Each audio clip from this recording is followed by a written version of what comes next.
So welcome all. My name is Maggie Schwalbach. I am the founder and owner of North Shore Executive Functioning.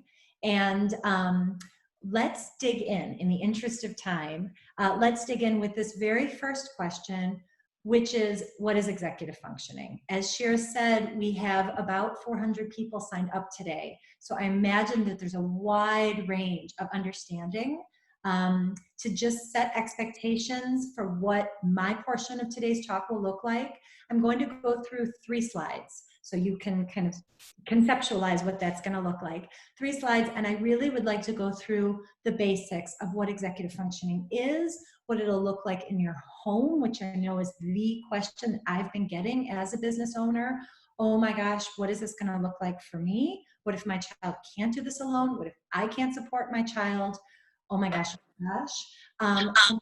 figuring out that school parent coach relationship.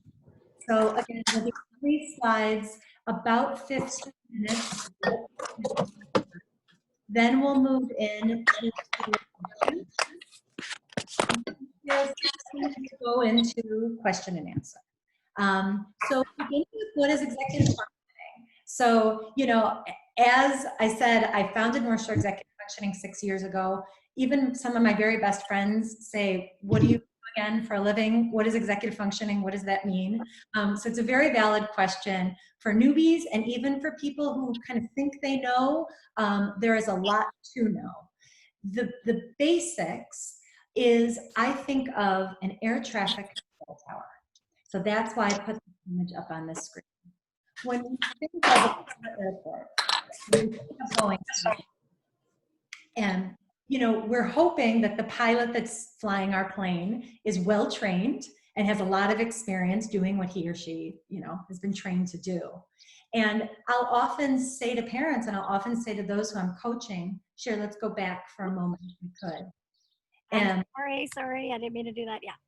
So, I'll often say to parents, you know, why do we need an air traffic control tower? If we have trained pilots, what's the purpose of an air traffic control tower? And it's a whole exercise I'll actually do with coaching. But you can already think in your mind, okay, we need an air traffic control tower for control. There's that word. For organization, right? For what we call as an executive function, inhibitory control. So if one pilot is really excited to get going, there has to be some kind of a system that says, no, it's not your turn yet to get going, or vice versa. If one pilot is you know, nervous about going, air traffic control tower is saying 3, 2, 1, okay, it's time, and et cetera, et cetera. And when I'll really dig in during the coaching and we'll think through what an air traffic control tower is for, we come up with a couple of themes.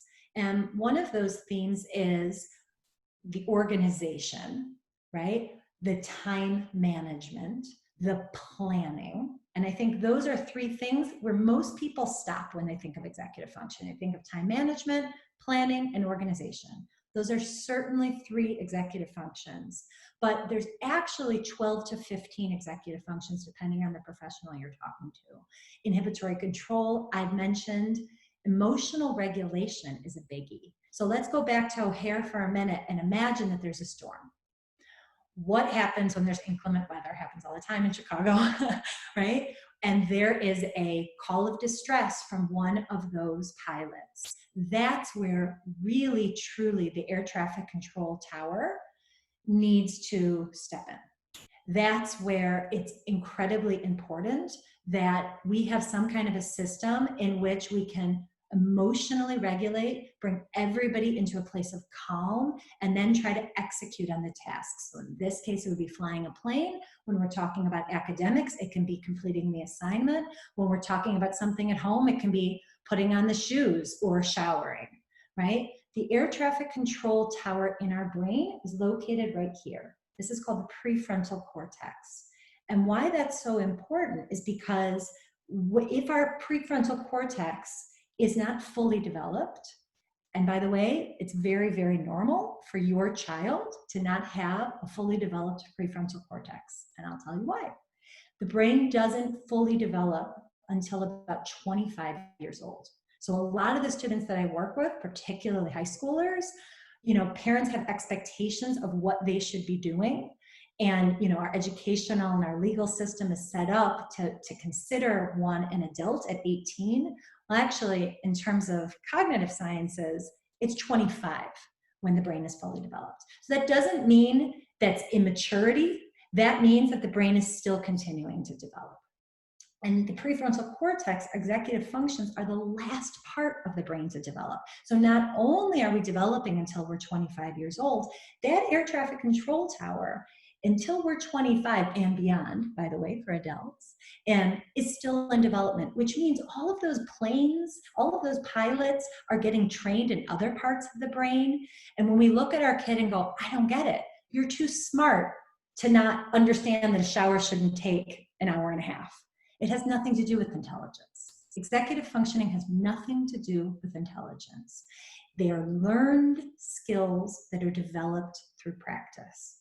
So just one last thing while we're on this slide. What is executive functioning? I want you to keep this image of an air traffic control tower. And when you're thinking about yourself or you're thinking about your loved ones, really to kind of approach with compassion and say, okay, it's not that the pilots aren't trained. This has nothing to do with intelligence. This has to do with the air traffic control tower.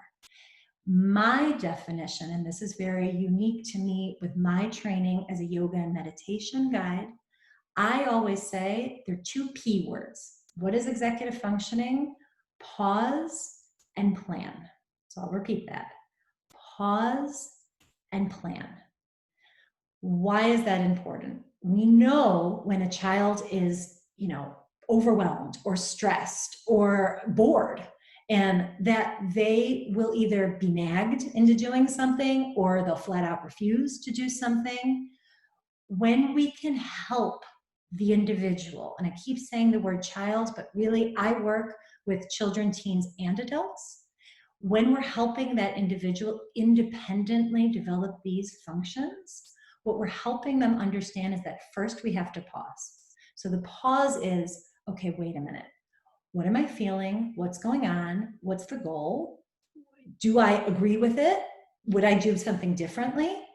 We have to pause to see exactly where we are. Am I so far behind that I'm pushing this off and procrastinating about it because it's scary to me? Am I so lost with the e-learning that it seems like everybody else knows what they're doing? And I'm special shout out to parents because that was me in the spring during crisis learning, right? That I feel like I'm so far behind that I'm just giving up. I'm not even engaging. That's where we can come into this pause and go, okay, where am I at? Where am I? What's going on? And then if we're only in the pause, we got to be really careful, because if we're only in the pause, then we're not going to the next step, which is the plan. So the plan is, okay, pause. E-learning is totally overwhelming for me as a parent. I don't even know how to sign in. Okay, I've recognized that, I've accepted that, but I'm not staying there, because there I'm not moving on to the task completion there. I'm just stuck. I'm in the parking lot of pause. When I move into the plan, it's, I'm overwhelmed. I don't know what I'm doing. What is my plan? What's my game plan? And that's going to be different for each individual. Maybe it's phoning a friend. Maybe it's carving out time where we're quiet and sitting down and really working it through, et cetera, et cetera, et cetera. This is where the strategies can really be helpful. But I'll tell you, often folks they skip right over the pause and they go right into the plan. And for the person who's receiving the plan, what that sounds like is more directives of stuff that we can't do or we're not doing right, particularly for kids. So that leads me to the next slide, Shira, if you could go on to slide number 2, which is talking about this differentiation between the parent, the school, and the coach. And you'll see that I've developed a triangle. And so the slide is called Supporting Healthy Executive Functioning Development, right? We've just learned in the last slide what executive functioning means. And then the question I always get is, okay, pause and plan. Got it, Maggie, air traffic control tower. Now how am I gonna help my kid, my spouse, my employee or coworker develop these? Well, this is where, again, we're gonna take a step back and we're gonna recognize that the triangle is one of the strongest shapes in nature and in mathematics. And the reason for that is because of the strong base that's supporting the different weight. So I want us to really think here about that side on my screen. It's on the left-hand side in purple. It's the home. So the role of a parent, and I'll often go through this exercise with kids that I'm coaching, and I'll ask them, what does home represent to you? And I'll get all kinds of different answers. But generally, it's chilling, family, hanging out with my pet, et cetera, et cetera. It's this kind of downtime. And then it used to be that people would say, okay, and homework. And particularly for those that were avoiding homework, that would be the last thing that they would mention. They'd say all kinds of things of what home represent to them, but homework was kind of, that's sort of, okay, that's there too, I guess. So let's move on to the other side of the triangle, which is school, okay? So it's on my side of the screen, it's in blue, and you'll see I put teacher there. So when I'm working with kids and I'm asking them, okay, well, what does school represent to you? And there we have, the passing periods and the teacher and the schoolwork and the instruction, right? There's always themes of structure when I'm talking with kids about school. And sometimes it's positive connotation, sometimes it's negative connotation. It'll really depend on the individual. But again, themes that I've seen over these years of coaching is that school and teacher represent structure, order, rhythm. Okay? And so now we go to the base of the triangle.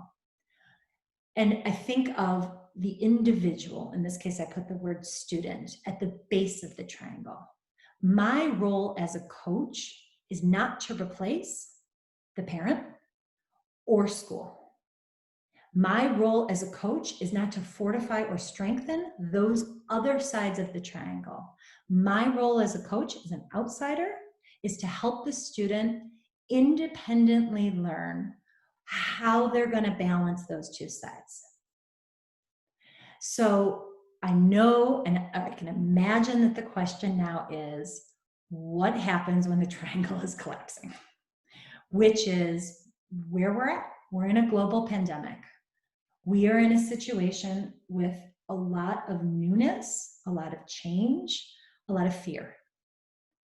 And again, I go back to my training where I think of, okay, I've got to pause and I've got to recognize that. And when I recognize that this system that was for a long time in my family, right? I'm thinking as a parent, no longer exists, or it's going to look different. So what's going to be the plan? And I think that's why a lot of us are here today, is figuring out what's the plan. So here's part of my answer, or an approach to understanding this. As a parent, I think it's important for us to recognize that we have a side of our triangle in our students and our loved ones' lives. Replacing school can be confusing and problematic and can cause conflict. That doesn't mean that a parent can't. We see examples of this all the time. It does mean when we're supporting healthy executive functioning development, we're talking about something different than teaching and mastery of material. We're talking about something different than checking off the to-dos that are either in a homeschooling curriculum or in a district curriculum. So I want to kind of leave a pregnant pause with that, because I think that is a point of a lot of misunderstanding, even just conceptually, for people right now. Healthy executive functioning development involves planning, time management, all of these things we were talking about, which will of course help your child be successful with their school. But I want to differentiate that one is not a replacement of the other. So let's move on to the final slide, if you would, Shira. And here it is. The question, I've been flooded with calls. Oh my gosh, I depended on that triangle. Maggie, I depended on that triangle. And my kids won't listen. And I have a full-time job, and I have a full-time life, and I expect I had schedule and order in our family, and now that's disrupted. And just tell me the tricks and tools to get them on a schedule. I'll try a whiteboard, I'll try this, I'll try that, I'll try timers, and Maggie, it's not working. Tell me what to do. First of all, I hear you big time. I get it. I have twins, and it's tough. And just like we move from, spring into summer, and our schedules change and the rhythm of our house shifts, I want us to really recognize together that we're going through a massive, massive shift. The tools I can offer to you are the following. What I'll say, oh, look, I wrote 3 steps to effective scheduling, and it's actually 4. And well, it could be more. The reason I say 3, and I'll just pause there because I'm sure my brain had a little short circuit thinking of 3, is because as a coach, I'll often talk about the power of 3. So our 3 main priorities with 3 steps. And this is important for many reasons, but when we're talking about children that struggle with sequencing or multi-step directions, remember that 3 is a very powerful number. So let me just help you walk through what I put as 4 and in how we can start to look at this. So the first step is what I call the brain dump. Okay, get it out of your head, get it into one place. Lots of parents will get stuck on what that place is. And often they'll get stuck on what the place is because it works for them, it works for us. So sometimes that's a Google Calendar, sometimes it's a whiteboard, sometimes it's a family share calendar, right? But sometimes it's, Post-it notes. And actually as a coach, I'll walk through with the student or, with the person I'm coaching where that place is. And I'll tell you, the number one way people tell me that they remember what they have to do for the day, for the week, for the month, is keeping it in their head. The number one, with working with hundreds of people. And the number one most ineffective way, that is the least effective way to execute on a task, is to try to keep it in our head for obvious reasons. We have a lot of stuff going on in our head. So please don't skip over this step of the brain dump and see when it works in your family schedule. Maybe it's at the beginning of the month. Maybe it's the beginning of the day. Maybe it's at the end of the day right before you go to sleep. And I'm sure listeners are already thinking through, okay, this is usually what I do, right? And if you don't have a system, then recognize that your default system is probably keeping it in your head. And so to move away from that, we want to figure out what's one consolidated space that will work. So let's move on to step number 2, which is prioritization, an executive function in and of itself.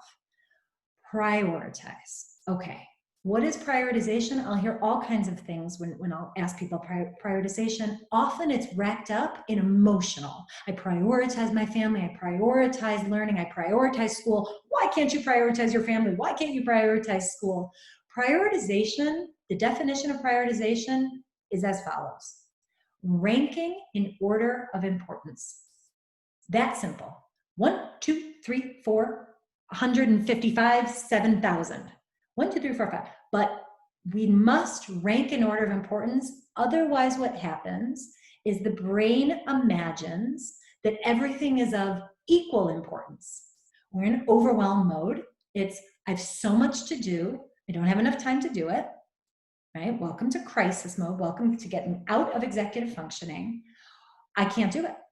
I'm either going to disengage, right? I'm going to walk away altogether. There's that flight, or I'm going to fight and I'm going to just have things as they pop up, as I remember them. I'm going to start to execute on them. And we see this as patterns typically. And then that third, that fight, flight, or freeze, I don't know what to do. So the prioritization is actually a really useful step here. After, and you can say, identifying SMART goals. What are SMART goals? Well, SMART is a really handy acronym, S-M-A-R-T. S stands for specific, measurable, achievable, relevant, and timely or time sensitive. SMART. So you can think of that acronym: specific, measurable, achievable, relevant, timely. I was on a coaching call this morning in which the goal was to get ready for school. Okay. And he's like, I'm really having trouble. I can't get ready for school. And in this, what I call take home practice at the end of each session, I'll say, okay, what's the take home practice to get ready for school, Maggie? It's too broad. It's not a SMART goal. It's way too broad. Of course, we're not going to execute on that. How can we prioritize on that? How can we have any actionable steps to that? Get ready for school is too broad. So I want to focus just on the R for SMART, because I think a lot of parents, we fall into this trap. The R stands for relevant. If you remember, we may see X goal as completely the most important thing. It's number one on the ranking order of prioritization. Okay. But if it's not relevant to your student, it's not relevant to your child, not a SMART goal. I know that's a tough pill to swallow, but it has to be relevant to their lives. So that's step 2 is prioritization. We want to prioritize. Step 3 is estimating the time. So how do we start to build this skill? Not going to want to hear this, but we can't do it for the other person. Like most things in life, we can't do it for the other person if we expect them to independently develop and build these skills. Otherwise, and I say this all the time, what we do, parents, is we lend our child our prefrontal cortex. We'll organize for them, we'll plan for them, we'll tell them, no, that shouldn't take that long, it should take this long. And guess what? They never have to develop the skills. So then they come to me when they're in high school or they're college, or they've just recently graduated college, and I say, how long do you think this takes? And they shrug their shoulders, not because, remember, executive functioning has nothing to do with intelligence. It's not because they're not very, very smart. It's because they've never had to flex that muscle. They've never had to practice that. They've never had to have somebody say, how long do you think this will take? And they say 3 hours, or they say 3 minutes. And we say, okay, let's use a timer and test it out. You think it'll take 3 minutes? Let's give it a go. So then number 4 is then to schedule. And I wrote plug it into your day to not replace that word schedule. But essentially here, what we're doing is we're scheduling. We're using, okay, I think cleaning my room, which by the way is too broad, I think putting away my shoes or my dirty, clothes that are strewn over my room should take about 15 minutes. We've already gone through those exercises. Yeah, I know it's important, Mom. I see it as important too. I don't want my room to stink. Okay. When am I going to do it? And here as parents, we can say, I'm glad you were able to prioritize that and you have the time. How long it'll take. When are you going to do it? Beware of the answer later. Beware of that answer. And we can then help hold our kids' feet to the fire. Okay, I hear you saying later. When? In an hour? After lunch? When? After lunch, I guess. Okay, after lunch. Do you need a reminder, or do you think you can do it on your own? Oh, get off my back. I'll do it on my own. Okay, fantastic. But now we have that accountability. They've then said, I'm going to clean up for 15 minutes after lunch. So we can see how we start to build incrementally a schedule before we have a whole color-coded thing going on. We're going through the steps. And you'll see that I wrote for step number 4, schedule in chunks. Help your child with executive functioning challenges. Break it down and schedule in chunks. Don't do it for them. Don't do it for them. As tempting as that is, I know, because we have other things we need to get done. But if we say, this is your schedule, and during what I call crisis learning, which wasn't even e-learning or hybrid learning, it was crisis learning in the spring, there were Instagram posts up the wazoo about all of the moms and dads who had all of their schedules for their kids. And I looked at them really without judgment, I'll be honest. I looked at them and said, I wonder if that's working. And I'll tell you, the key that I know as a coach of if it will work is if the child has collaborated in the process of making the schedule. If they haven't, it is very likely that it won't work. And it's very likely to lead to a power conflict. So in the scheduling, in the chunks, don't forget the white space. And by white space, I mean breaks. Now, here's where, again, it's important to tune into the rhythm of your family. If you know that your child says he or she needs a break, but break is code for distraction and then really not being able to get back on the horse, right? Get back to into the task, then we want to help them see that. Because we know that as individuals, we each have our rhythms. Sometimes we work, fast and furious for a while, and sometimes it's slow and steady wins the race. But for children who struggle to really get on a schedule, we see a couple of patterns. One pattern is that they really genuinely don't know how long things will take, and they underestimate the amount of time that they think it will take. And so what happens is they wait to the last minute. And then they get nervous, stressed, anxious, and then they can't access that prefrontal cortex. They can't access that place where the air traffic control tower is operational. And so we're in a cycle that doesn't serve them. So those are my 3 slides. I mean, obviously I'm very passionate about this. I could talk for hours and hours and hours about this, but I know in the interest of time, we don't have that space, and I'm really interested in hearing questions afterwards. So I'll pause here and allow Shira to take over. Thank you. So can Maggie, can you hear me?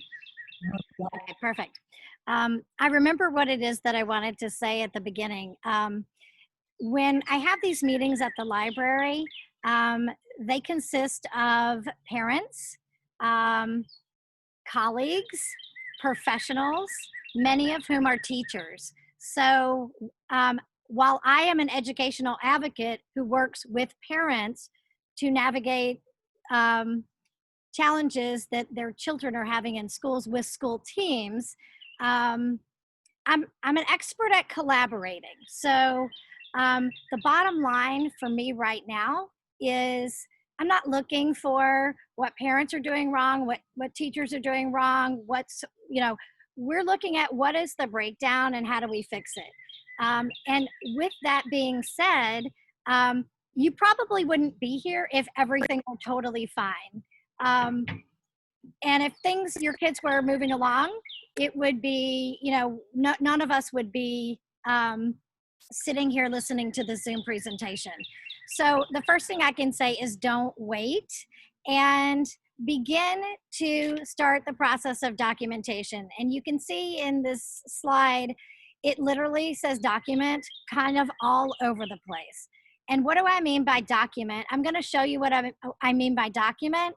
But the reason you need to document is because these are concerns that you need to share with your child's teacher or school team. Whether they have an IEP, whether they have a 504, sometimes they may not have either of those things. However, when they are sitting in a classroom and the student to the right and the student to the left, Johnny's to the right, Sarah's to the left, and I'm sitting here, oh, Johnny's getting started with his work. I guess I'm going to do what Johnny's doing, and Sarah's doing that too. I'm going to do what Sarah's doing. And the teacher just said it, and I can raise my hand and ask again. None of that, when you look around your room in remote learning, nobody's doing anything. You're just all alone. So, sometimes kids who work well at school are not going to work well at home. You look around, you see your bed, and you're like, yeah, I'm going to get back in there. I'm going to go back to sleep. So we have to figure out what the breakdowns are. I will say that if you are a teacher or a school professional listening to this, consistency is going to be very, very much the name of the game for parents too. When I was a teacher, I used, basically the responsive classroom model that is step by step by step.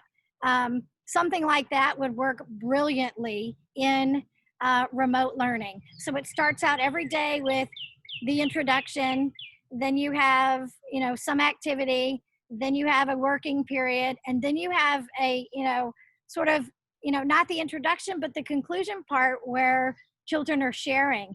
And it's important to do all of the steps for many reasons. It's consistency, the children know what to expect, but it also, it's a safe place. So basically, if if the teacher is doing the same thing, or even if they're not, you can say to the teacher, how do I, what do I tell my child about how you are presenting each of these, every day? So basically, get a bird's eye view of what they're going to be doing and kind of give a preview to your child if you need to, so that they can focus less on what to do, but more on the content. What Maggie said about we're learning how to be learners. I don't know exactly how she said it, but this is a great time to for teachers and for parents to focus less on content. And unfortunately, that's really what's going to happen here. And focus more on process and how to be a learner and what does it mean to be a learner. And honestly, those skills are life skills that we pass over when we're teaching content. We don't tell them how to get this done. So I'm going to show you a little bit about what I mean by documenting. And I'm going to switch over to, will this work? Let's see, where's my, okay. I'm going to switch over to this right here. And that's going to take us, okay, so this is a newsletter that I wrote in the spring. And this, I will send this out to you as well. But this is basically some of the questions that I got about remote learning and, how to support my student. So the documentation piece really needs to look something like this. And what this is, you can see at the top, what are the goals? How much time is my, and if you don't have an IEP, you can still do this. You just don't have to fill out the top part. But what is my child supposed to get versus what are they getting? Who is providing that for my child? And what are the accommodations that they usually get? Are they getting them now? Do I have the assistive technology pieces? And I'm going to go more into the assistive technology pieces in a minute. And then, you can see here, this looks a little tedious, but really, even if you take some very brief notes that you can be able to use to articulate to a teacher or a school team what the issues are that your child is facing. And you also can use this to make sure what was the assignment that my student was working on and how does that align to the goals that they're supposed to have. So we want to make sure that in the gen ed classroom, when they're putting out gen ed content and the gen ed teachers working with them, because they're not able to be pulled out into their special learning that they're going to be doing on the side, or a direct instruction time, that they're still getting the skills and the fundamental skills that they're supposed to get to meet the goal. The IDEA is not changed. There has been no changes. Goals are still goals. Goals are still made to be met. IEP meetings and annual reviews are still happening. Eligibility meetings are still happening. Child find is still happening. Child find is a law that requires, if a student is struggling and it is noticed by a parent, a teacher, or someone, that you literally find the child, that they find the child and determine whether they're eligible for services. That is still all happening, and it's required by law that those things still happen during this time, despite all of the issues. One of the reasons I gave a kind of a cheat sheet, you can see at the bottom in this grid, I gave kind of a cheat sheet of words that are like teacher, like school words, and they talk about what your child may be struggling with. So when you think about, Tommy's really having a lot of trouble with this assignment, and you tell the teacher he just can't do this assignment. So he's gonna say, what's the issue? I don't know, just can't do it. So this is gonna give you a little bit of language. Is Tommy having trouble initiating the assignment? Does it feel so overwhelming that he doesn't know where to begin? Does he need help breaking that down? Or is he having trouble with somewhere along those steps getting to the completion phase? Is he having trouble with the planning? Like, how do I know how long this takes me and how long the next part is supposed to take me? Is he having trouble simply with the directions?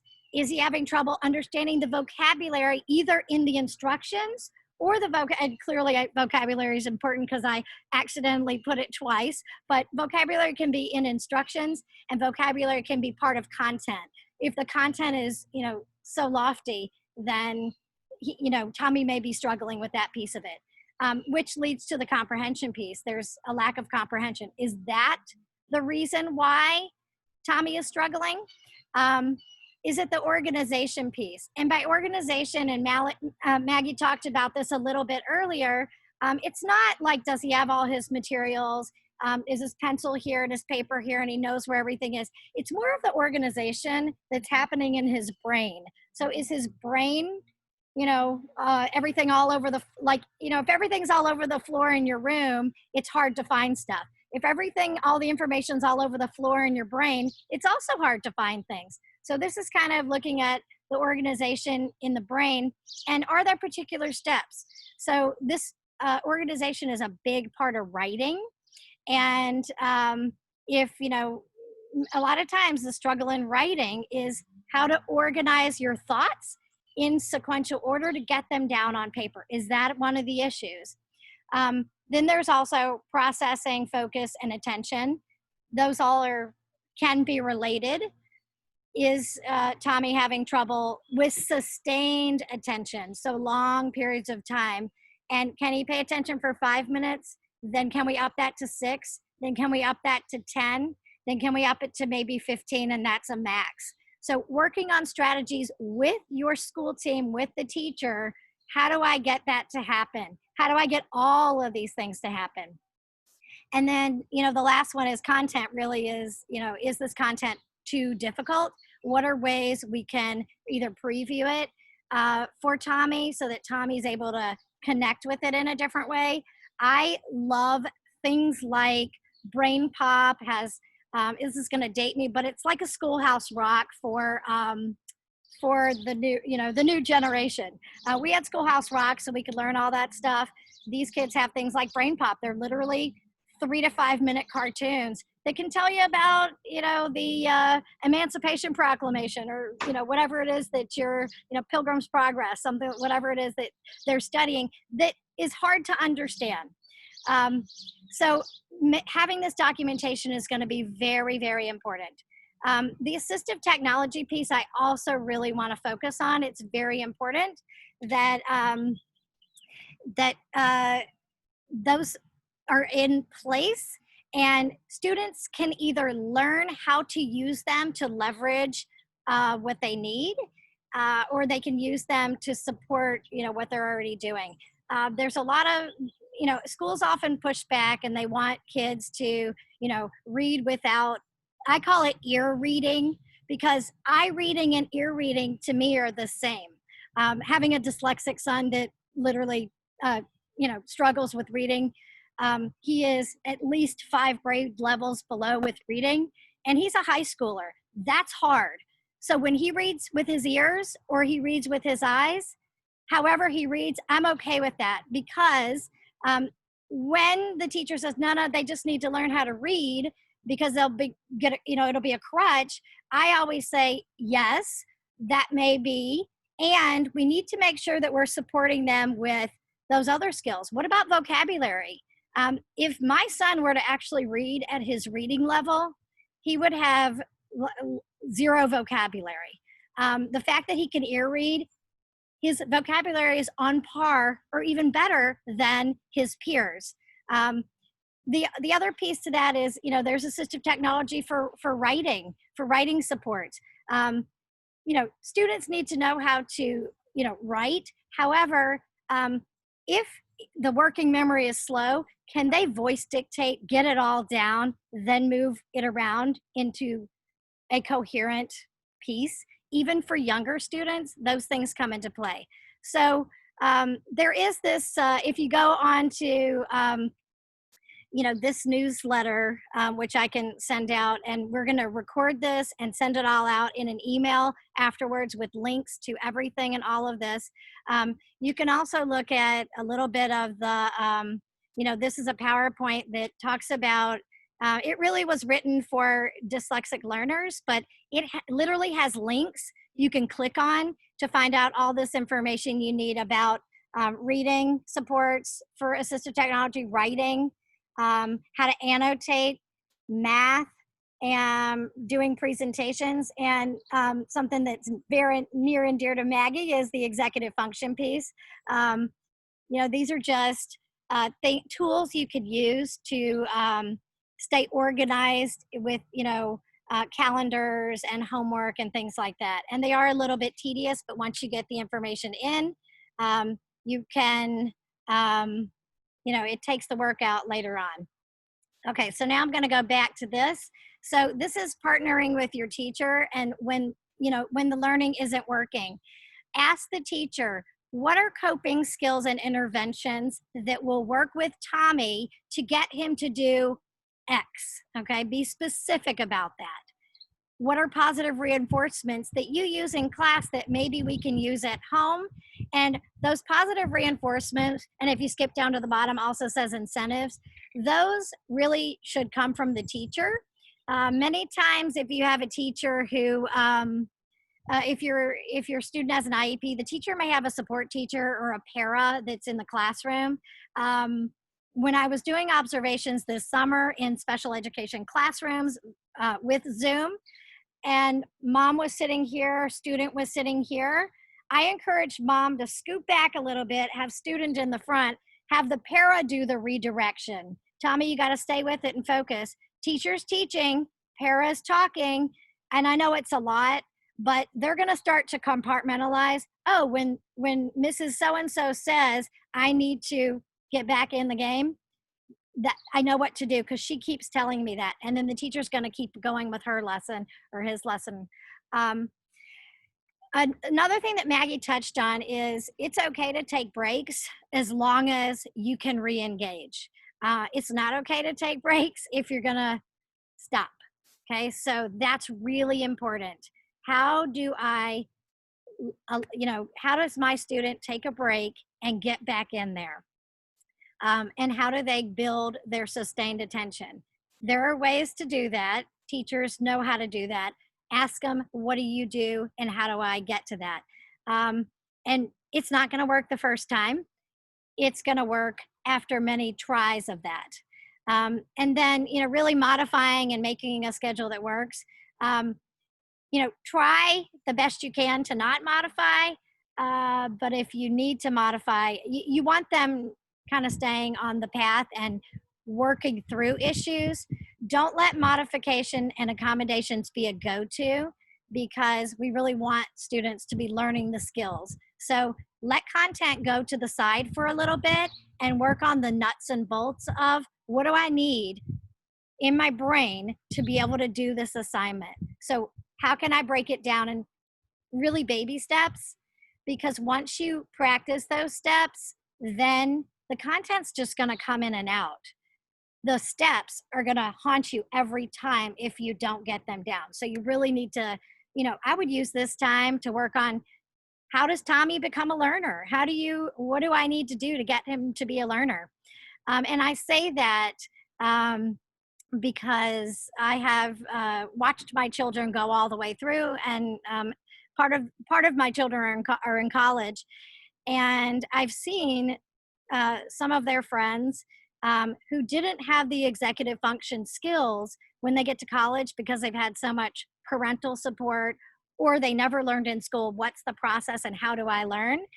They're unable to do that on their own. So as much as you can scaffold, get support, and then gradually release, that is the goal, is the gradual release process. So I'm going to start with heavy duty support, heavy duty help, and then I'm going to start to decrease that. And that needs to be monitored. How do I start to decrease that? And how do I build independence? And how do I know that that's happening? I think that the questions on the right side of this, to ask for direct instruction with that. around these skills, around planning, initiating, completing work, and following through. So even how do I turn it in? Where do I uh, put it when I'm done? How does the teacher know that I'm finished? So what do I do on this assignment? What do I do first? Then what do I do next? You don't want them to get stuck with, I did the first part and now I'm like, where am I? I don't know what to do. How do I get to the next step, and towards completion? This comes when I have clear expectations as a student from kindergarten all the way through. What are the expectations? It's that the more front loading the teacher can do, ask for it. Ask what I need to know everything you're expecting my kid to do in this assignment so that they can start to mentally prepare. How do I know I'm on the right track? You know, you raise your hand and you usually say, is this right? Is this right? Or you look around. Well, we don't have that anymore. So how does Tommy know he's on the right track? Your teacher should be able to give you that information and give Tommy that information so Tommy can start to self-monitor. And self-monitoring is a big piece of learning executive functioning. How long will it take is a huge part of the planning piece. And, you know, it's time management of how is this 10 minutes? The next part is 5 minutes. That's how long it typically should take you. When it takes more, maybe we need to think about something else. How do I know when I'm done? And what do I do once it's complete? For high schoolers, this is going to be an issue because is it uploaded to Schoology? Did you get it? How do I know you got it? Did I forget to turn it in? I did it. I know I did it. I just don't know where it is now. Those things need to be very clear. From what I have heard, districts are kind of having teachers use the same systems so that it's uniform and they know, where they all are using, Schoology or something like that. So ask about those things and use these questions. If your student is struggling, take this list of questions and take it to the teacher and say, these are what he needs to know in order to complete this assignment. I would give it a little bit of time, but I would not wait. I would not wait to have them fail. We have social motion. That's actually our next presentation on August 6th is the one on anxiety and depression and remote learning. Once things don't work, and I'm going to click on this, and this will be my final thing to show you as soon as I find here it is. Okay, when it doesn't work, here's another, what do I do if my child refuses remote learning? So this is a lot of what I've talked about already, but there's a different documentation form. So I would, sorry, it looks like a little kid wrote on this. Sorry about that. But this is just a documentation form that you can use that's a little different than the other one. List the distractions, what behaviors were occurring before and after, what were the behaviors that your child exhibited, how did you react to it, how did the child react to it, what works, what doesn't work. Like, they're going to say, well, did you try blah, blah, blah? Yeah, we did that didn't work, I need something else. And then other notes. So this is just another form of documentation. All of this documentation is going to be helpful to the parent, is going to be helpful to the teacher, and it's going to be helpful to the school team in later on figuring out where the breakdowns are, how do we collaborate, how do we partner, how do we move forward, and how do we help this student learn. So we're going to stop there and take a couple. I'm going to go back to the slides. Let's see if that's here. Yep. And so this is how to get in touch with me or with Maggie. And now I'm going to look quickly in the chat. Maggie, did you see questions in the chat? I want to also just say two things because we're just so much in line. Consistency, consistency, consistency, consistency, consistency for parents and for teachers. And I don't know, and we'll find out if it's mostly parents listening today or if it's mostly teachers. And we're talking here about mentorship rather than, again, lending that prefrontal cortex. Mentorship looks like helping our child through this, whether it's our child, our kiddo that came from our womb or that is part of our household, or is that the person in the classroom, virtually or otherwise. And that's very different. And I know we know this as intelligent adults, but it's worth reminding ourselves that that's very different than structuring for them or policing them, right? Policing them, we know, is going to lead to a power struggle. We know it. So when Cher was talking about this consistency of expectations, I know that that's hard right now because we don't yet know what's going to happen. I'm excited, and Cher, I know we've talked about this before, because I feel like this is an opportunity for the teacher's planning guide to really kind of be out there. Now, I say that that's exciting for me as a coach because then I can help the student figure out what the intentions are of the teacher. For me as a coach working with individuals, I usually rely on what the student's reporting to me, right? So I'll say, well, what did your teacher say about this? Do you remember what the teacher said about this? Can you try to remember if anything was said about this? And it's sometimes just pulling at air. Whereas when we're talking about positives of hybrid or online learning, that consistency, whether it's Schoology or Campus or Infinite Campus or all these different platforms, it's going to be a learning curve for us parents. It's going to be a learning curve for us educators. It's going to be. And it's going to be a healthy learning curve, don't you agree, Shira, for the learner. This is not going away. We know the technology is here to stay. So the more that they can learn to figure out, okay, this is different from what I'm used to, but here's the consistent expectations from my teacher. And if they're not consistent, I know as a learner that I need to figure out what, among the chaos, where my anchor points are that I can count on. For students right now, for college kids, for example, that I'm coaching, they don't even know, their schedules, and they're starting school in a week or two, and they don't know their schedules, which has a number of different, dominoes that fall, including when I'm going to work with them. Within that flexibility, within that structure, we can have flexibility, right? But we know, and we often talk about this, architects don't design buildings to be rigid. We design a rigid building, when a storm comes, it's going to crack, it's going to crumble, it's going to fall. What do? Architects also don't make things out of straw. There's a fine point between something that is built to withhold some movement and something that has no walls at all, or is that made of glass walls. I hope that metaphor makes sense.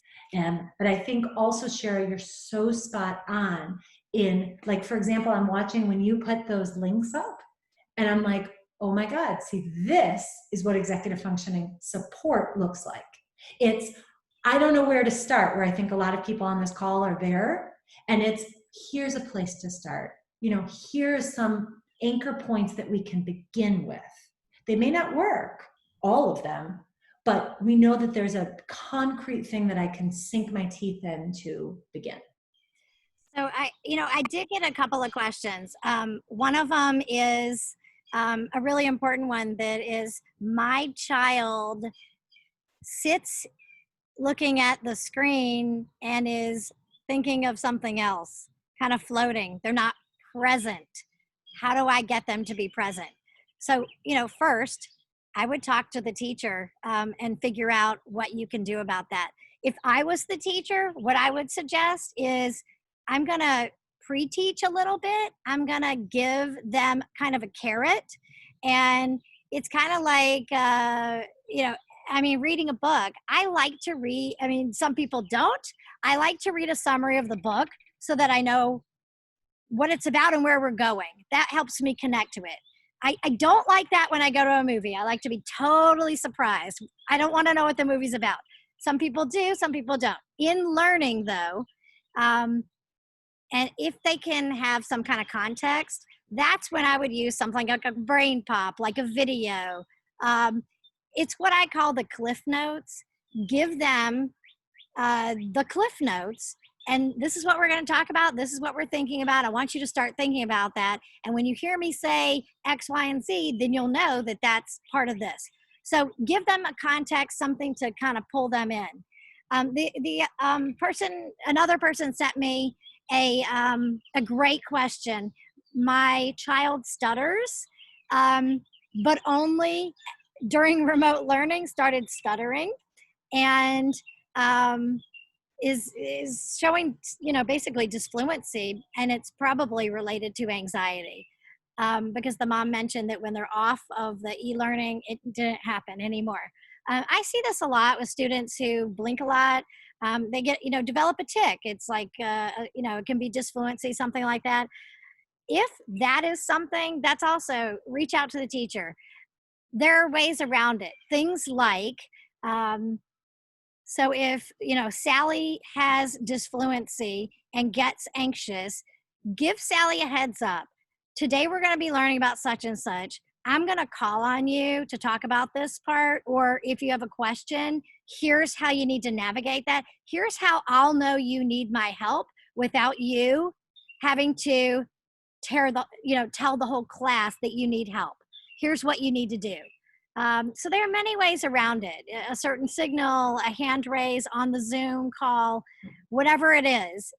If you see me scratching my head like this, that means to the teacher's got to know that's our sign. Reach out to me because I'm feeling worried. I did want to share, my daughter, when she's in college now, but when she was, even kindergarten all the way through, the teacher would say, so do you get it? Do you understand what you're supposed to do? And she would go, uh-huh, uh-huh. And she'd have this big smile on her face and literally would turn around with tears in her eyes. She had no clue. She's so anxious. She was so nervous. She couldn't even hear what the teacher was telling her to do. So she had no idea. And then she went back and she just sat with her anxiety. How do we make sure that that's not happening? So what are the ways that the teacher can find out if the student really knows? And there are many ways to do that, and teachers have those tricks. So reach out to your, school team is the first line of defense. And then, Maggie and I are always happy to answer questions.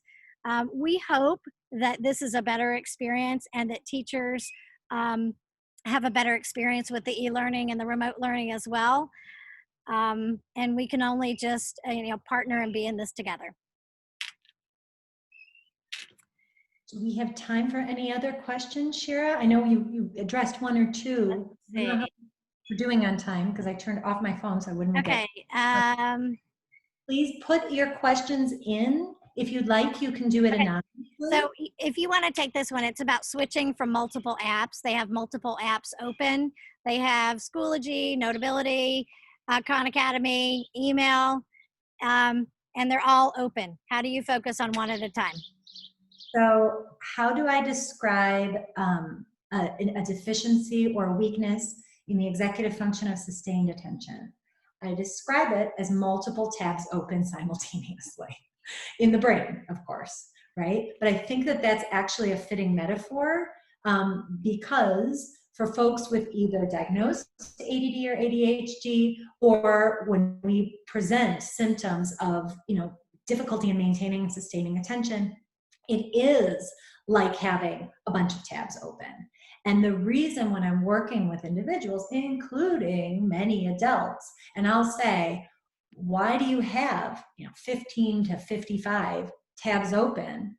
Their answer is, people are already probably thinking it, if I close it out, I'm going to forget about it.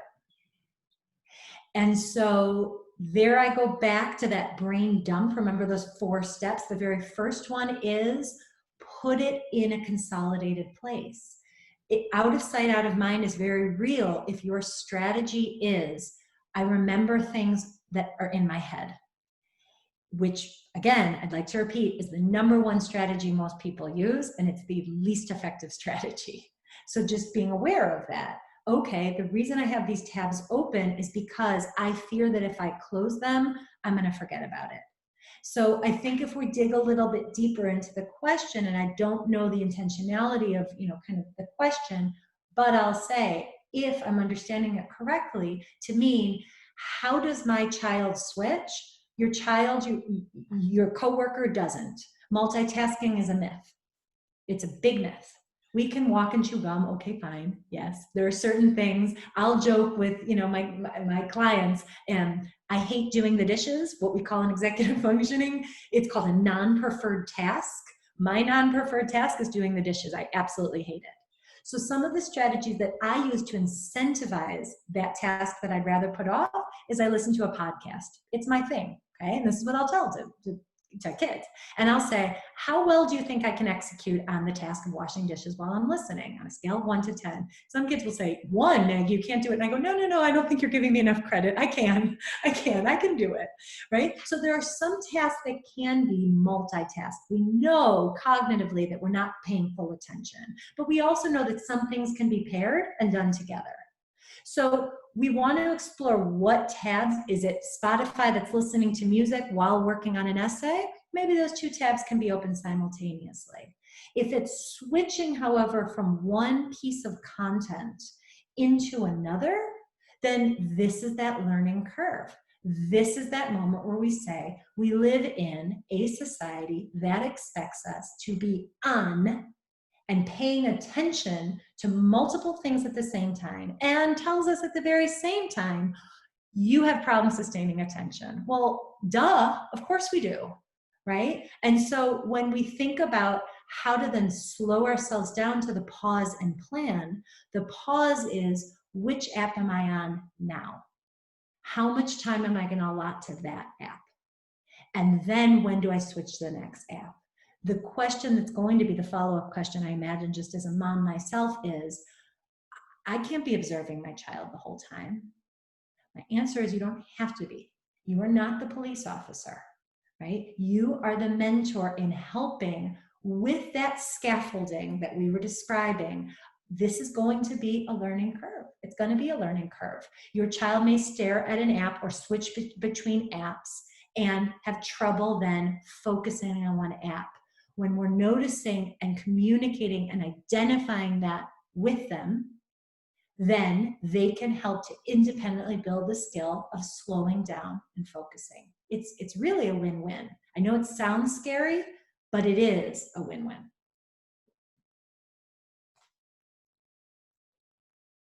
Oh, you're muted, Shira. Maybe on purpose. Yeah, there. Okay, now I'm unmuted. I am clearly not a Zoom expert. So I'm really good at, at doing the advocacy piece. I'm just terrible at Zoom. So I did want to, call it time here because I know that everybody has places to go, people to see, and things to do, and children to attend to. And I want to thank Maggie for partnering with me and sharing about this. The bottom line is, don't wait. Start now. Things you can do: get a syllabus in advance, reach out to Maggie, reach out to me with questions. How do I get this going? What are the steps I need to do to be proactive? Don't wait until your child is suffering and until you're pulling your hair out. Start early. So thanks everybody, and we'll see you soon. Thank you.